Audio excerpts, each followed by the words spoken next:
Chapter 9 the dark warrior. Overlord kanji episode 9 है। यहाँ पर नाबे अभी भी कांजी के सामने खड़ी होती है। कांजी अपने मैजिक का इस्तेमाल करता है और कहता है अब तुम बिल्कुल भी नहीं बचोगी।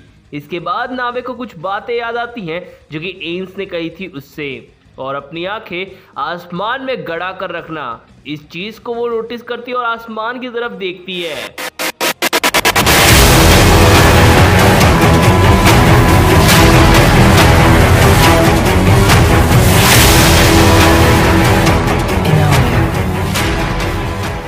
काफी बड़ा ड्रैगन आता है और गाइस ये पूरे एपिसोड का एपिक सीन था जहां पे ड्रैगन नाबे के सामने खड़ा होता है और कांजी हंस रहा होता है, जिस पर नाबे कहती है तुम ये लोअर क्लास वाले ड्रैगन्स को बुलाकर तुम मेरा कुछ भी नहीं बिगाड़ सकते हो। और वो अपने स्वॉर्ड पर कुछ रस्सियां बांधने लगती है, जो कि काफी ज्यादा एपिक सीन था।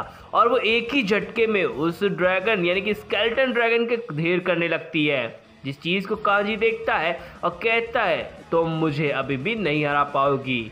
यहाँ पे नाबे कहती है मुझे गॉड्स ने बनाया है तो तुम मुझे हराने की बिल्कुल भी मत सोचना। जिसके बाद हमें ड्रैगन को दिखाया जाता है जो कि कांजी के द्वारा फिर से जिंदा करने की कोशिश की जाती है। उसके सारे स्केलेटन्स को वो जोड़ देता है, जिस चीज को नाबे भी देखती है और मन में कहती है तो इसने फिर से रीजनरेट कर दिया है उस स्केलेटन ड्रैगन को। मेरे हिसाब से अगर नाबे चाहती तो उसे एक ही झटके में ख़त्म कर सकती थी। कांजी इस चीज़ को नोटिस करता है कि अब वो ड्रैगन को काफ़ी ज़्यादा पावर दे चुका है। जिसके बाद नाबे ने भी अपने शील्ड प्रोटेक्शन और साथ ही साथ अपनी स्ट्रेंथ को भी बढ़ा लिया होता है अपनी मैजिक के थ्रू, और उनके बीच में एक बार फिर से फाइटिंग चालू हो जाती है। नाबे पीछे की तरफ खिसक जाती है जब ड्रैगन की एक जोरदार दहाड़ आती है।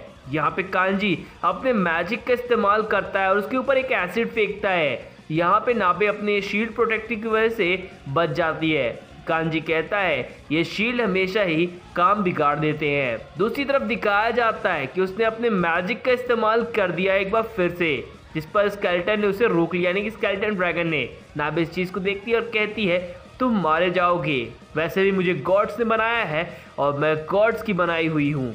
और ये भी बताती है कि उस पर किसी भी तरह का नेगेटिव एनर्जी वह काम नहीं करेगा। उसके बाद कांजी अपना हाथ हवा में उठाता है और जमीन के अंदर से कुछ चमकने लगता है, और देखते ही देखते वहां से एक और स्केलेटन ड्रैगन बाहर की तरफ आ जाता है, जो कि सेकंड एपिक सीन था इस पूरे चैप्टर का। खैर यहाँ पे नाबे देखती है और कहती है तो तुमने एक और स्केलेटन ड्रैगन को बुला लिया है, लेकिन कांजी चिंता मत करो, मैं इसे भी बहुत आसानी से खत्म कर दूंगी।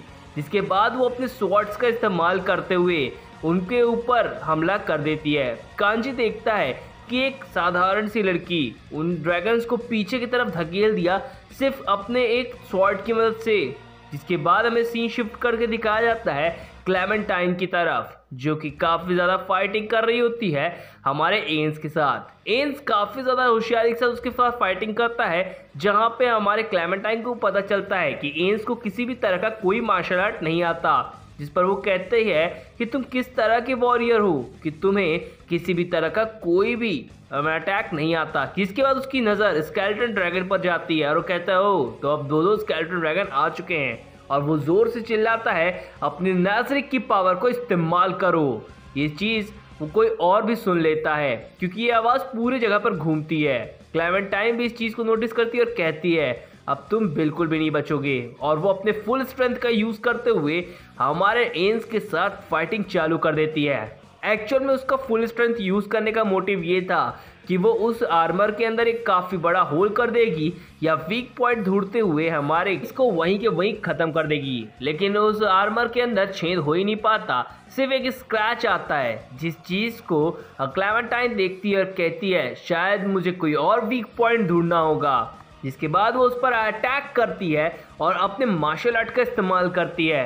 जिसके बाद वो काफ़ी ज़्यादा हैरान होती है ये बंदा मार्शल आर्ट न जानते हुए भी मेरे सामने काफ़ी लंबे समय से टिका हुआ है, क्योंकि बड़े से बड़े योद्धाओं को उसने भी काफ़ी धूल चटाई हुई है, मतलब कुछ ही चंद सेकंड्स में। जिस पर वो बताता है कि वो कुछ भी कर सकता है और चाहे तो मैं तुम्हें एक छोटे से अपने मैजिक के थ्रू ही ख़त्म कर सकता हूँ। इस चीज़ को सुनते ही क्लेमेंटाइन कहती है तो चलो एक बार फिर से फाइटिंग चालू करते हैं, और तुम जो बोल रहे हो उसे भी आजमा कर देखते हैं कि तुम कितना सच कह रहे हो। जिसके बाद वो अपने स्वॉर्ड्स को आगे की तरफ गड़ा देता है ज़मीन में और फाइटिंग करने के लिए रेडी होता है। इन दूसरी तरफ शिफ्ट होता है यानी कि नाबे की तरफ, और इस चीज़ को उसने सुन लिया होता है और वो चीज़ यही होती है कि अपने नैज़िक की पावर को इस्तेमाल करो, जो कि कुछ ही समय पहले इंस ने कही थी। अब इस चीज़ को उसने जान लिया था, समझ लिया था। इस चीज़ को भी वो कांजी ने भी सुना था कि वो अब किसी और पावर लेवल की बात कर रहा है। और वैसे भी अब हमारी नाबे जो थी वो काफ़ी लंबे समय से लड़ाई करते वक्त थक चुकी थी, जिसके बाद वो वहाँ से टेलीपोर्ट होती है और आसमान की ऊंचाइयों में खड़ी हो जाती है। जिसके बाद वो कहती है, अभी तक मैं सिर्फ एक छोटा सा नमूना दिखा रही थी, लेकिन अब मैं तुम्हें कांजी एक ही सेकंड्स में ख़त्म कर सकती हूँ। मैं तुम्हें दिखाती हूँ मेरा ट्रू फॉर्म। यहाँ पास वो अपने ट्रू फॉर्म में आती है और वो बताती है वो गॉड की एक सर्वेंट है, मेड है, लेकिन वो तुमसे ज़्यादा खतरनाक हूँ। इसलिए वो अपने आगे एक निगेटिव शीट प्रोटेक्ट का यूज़ करती है, जिससे उसे निगेटिव एनर्जी हार्म ना कर सके। जस्ट वो कांजी के पीछे आकर अपने स्वॉर्ड को घुसा देती है, जिसके बाद कांजी कहता है, ओह तो तुम मुझे मारकर ये सोच रही हो कि तुम इन स्केलेटन ड्रैगन्स को वहाँ के वहीं ढेर कर दोगी, क्योंकि उनको गाइड मैं कर रहा हूँ। जिस पर हमारी नाबे कहती है, नहीं तुम गलत समझ रहे हो कांजी, मैं तुम्हें ये दिखाना चाहती हूँ कि मैं तुम्हें कुछ ही सेकंड्स के अंदर ख़त्म कर सकती हूँ, और तुम्हें क्या लग रहा है कि मैं इन्हें ख़त्म नहीं कर सकती हूँ।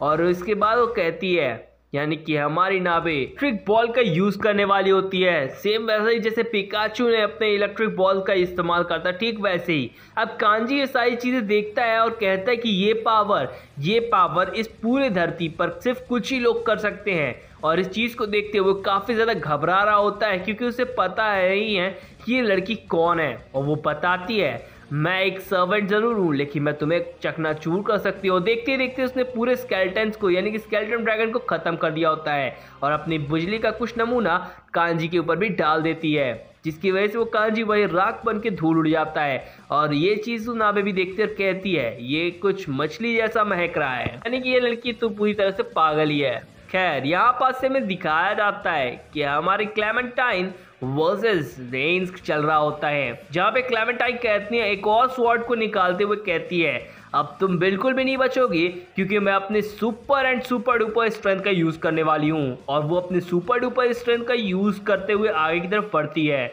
जहाँ पे वो पहले उसे एक काफ़ी बड़े शॉक्स से गुजारती है, उसके बाद एक काफ़ी बड़ा धमाका, और देन उसके आंखों के अंदर वो अपने स्वॉर्ड्स को डाल देती है, यानी कि एंस के आंखों के अंदर। जिस चीज़ को देखती है कि ओए तुम तो ऑलरेडी डेड हो, तो तुम अभी तक फाइट कैसे कर पा रहे थे मुझसे। जिसके बाद वो कहता है कि अब तुम बिल्कुल भी उसी तरह दर्द सहोगी जैसे मेरे दोस्तों ने सहा है, तुम्हें मैं धीरे धीरे करके ख़त्म करूँगा।